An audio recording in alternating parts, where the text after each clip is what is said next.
গাইবান্ধায় মূর্তি এবং মন্দির কমপ্লেক্স শুনতে খুবই সিম্পল মনে হচ্ছে, কিন্তু আমরা যদি ভৌগোলিকভাবে দেখি যে গাইবান্ধার এই পলাশবাড়ি স্পেসটা আসলে কোন জায়গায়, আমাদের যে রংপুর বিভাগের 8টা জেলা বাংলাদেশের মূল ভূখণ্ডের সঙ্গে যুক্ত হওয়ার জন্য যেই জায়গাটা পড়ে সেই জায়গাটা হচ্ছে গাইবান্ধার এই পলাশবাড়ি। যদি কোনোভাবে গাইবান্ধার এই পলাশবাড়িতে বিদেশি কোনো শক্তি কোনো অবস্থান গ্রহণ করতে পারে বা এই জায়গাটার নিয়ন্ত্রণ নিতে পারে, তাহলে খুব সহজেই আমাদের এই রংপুর বিভাগকে বাংলাদেশের মূল ভূখণ্ড থেকে বিচ্ছিন্ন করা খুবই সহজ। সর্বপ্রথম এখানে নির্মাণ করা হয়েছে 53 ফুটের একটি কৃষ্ণ মূর্তি এবং 28 ফিটের একটি হচ্ছে শিব মূর্তি। এরপরে এখানে আরো একটি মূর্তি নির্মাণ করা হচ্ছে যার কাজ মোটামুটি শেষের দিকে, যেটা 81 ফুটের রাম মূর্তি।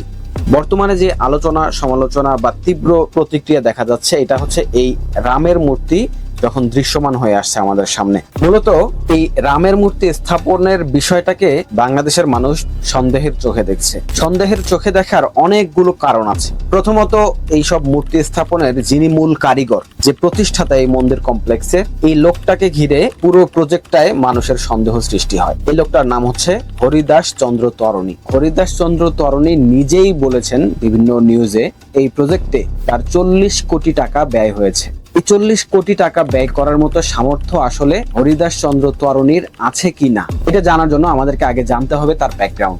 সে আসলে কে? হরিদাস চন্দ্র তরণী হচ্ছেন আগে ছিলেন একজন এসির মেকানিক। একজন এসির মেকানিক যে 2018 সালেও এসির মেকানিক ছিল। 2025 সালে আমরা তথ্য পাচ্ছি, 26 সালে তথ্য পাচ্ছি সেই লোক 40 কোটি টাকার প্রজেক্ট সম্পন্ন করেছে। এটা একটা বড় প্রশ্ন।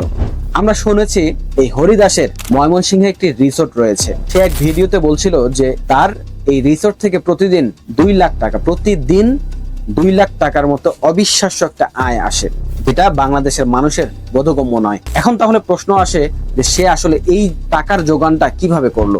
বাংলাদেশের মানুষ আশঙ্কা করছে এই অর্থের পেছনে ভারতের সরাসরি সম্পৃক্ততা রয়েছে।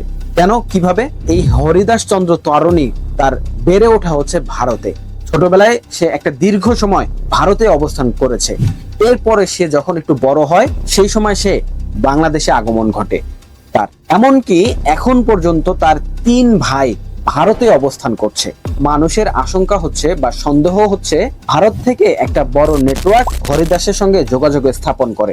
এই নেটওয়ার্কের মাধ্যমে হরিদাসের কাছে একটা বিপুল পরিমাণ অঙ্কের অর্থ এসেছে, যার মাধ্যমে সে এই মন্দির প্রকল্প সম্পন্ন করেছে।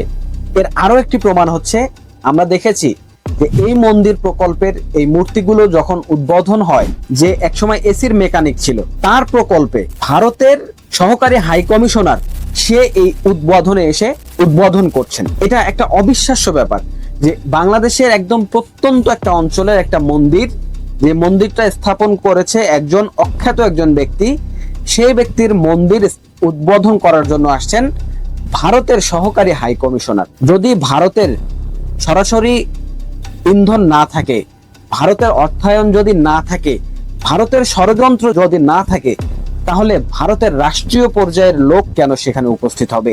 যেখানে বাংলাদেশ সরকার আমরা বলছি যে অন্ধকারে রয়েছে, সেখানে ভারতের সরকার কেন সংযুক্ত হবে? এটা একটা বড় প্রশ্ন। সুতরাং আমরা মনে করছি যে এই মন্দির এবং মূর্তি স্থাপনে যে অর্থ ব্যয় হয়েছে, এই অর্থ এসেছে ভারত থেকে।